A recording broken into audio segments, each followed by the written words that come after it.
सब प्रभु प्रेमियों को मेरा प्यार भरा राधे राधे। अब हम बात करेंगे 8वीं भक्ति के संदर्भ में। इससे पूर्व के वीडियो में आपने 7वीं भक्ति के संदर्भ में जाना। भगवान कहते हैं समस्त प्राणियों में मेरा दर्शन करे और मुझसे अधिक संतों का आदर करे, जो व्यक्ति ऐसा करता है उसे 7वीं भक्ति प्राप्त होती है। अब हम चर्चा करेंगे 8वीं भक्ति के संदर्भ में। और 8वीं भक्ति भगवान बड़े सुंदर तरीके से और एक मानव दर्शन जो कराते हैं भगवान अपनी वाणी से। मानव के सुख की भी चिंता परमात्मा को है, मानव को शांति कैसे मिलेगी, उस शांति मानव को मिले उसके लिए भी भगवान ने उसको भक्ति का स्वरूप बताया है। बड़ा सुंदर वर्णन है। भगवान कहते हैं 8 जथा लाभ संतोषा, 8 जथा लाभ संतोषा, सपने हु नहीं देखे परदोषा, सपने हु नहीं देखे परदोषा। भगवान कहते हैं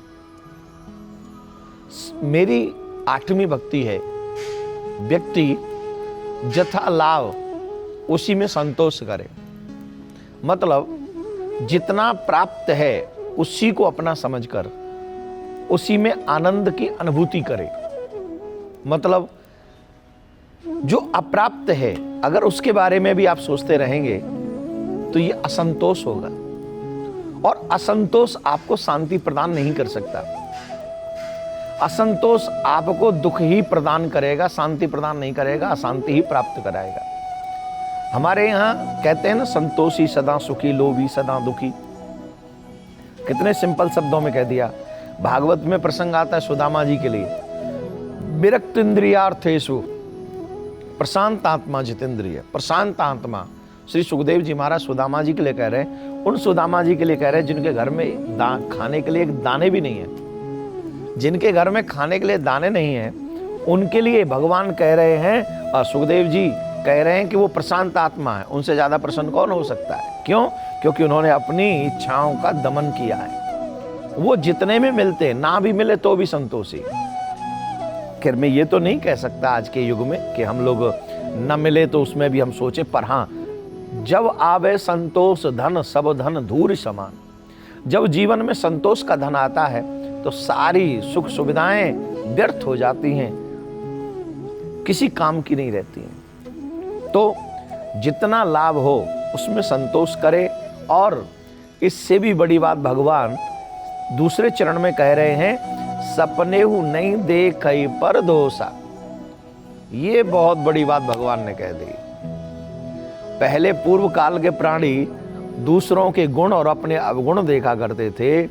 आजकल के प्राणी अपने गुण और दूसरों के अवगुण देखा करते हैं, और ये जानते हुए भी कि अगर हम किसी के अवगुण देख रहे हैं उस अवगुण का पाप भी हमको लगेगा और हमारी अच्छाई का भी दमन हो जाएगा। वाणी दूषित होगी, श्रवण दूषित होंगे, हृदय दूषित होगा, दिमाग दूषित होगा, दर्शन दूषित होगा।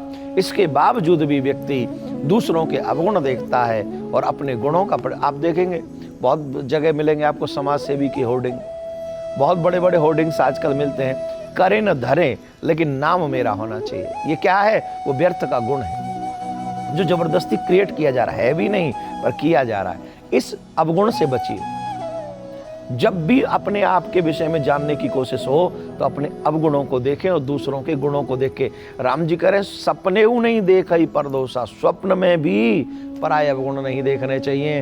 अरे महाराज यहाँ तो सपने की बात छोड़ो, हम लोग तो रोज प्रैक्टिकल जिनमें दोष नहीं भी होते हैं तो जबरदस्ती दोष बनाते हैं, उनमें दोष प्रकट करने की कोशिश करते हैं, उनमें बुराई देखने की और प्रकट करने की कोशिश करते हैं। ऐसा नहीं है। भगवान कहते हैं मेरी 8वीं भक्ति है, सपने हु नहीं देखई परदोषा, और जितना मिले उसी में करो संतोषा।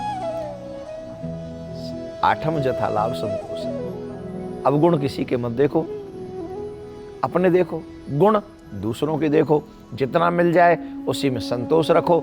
यही 8वीं भक्ति है भगवान की। 9वीं भक्ति की चर्चा हम नेक्स्ट वीडियो में करेंगे। अभी के लिए राधे राधे।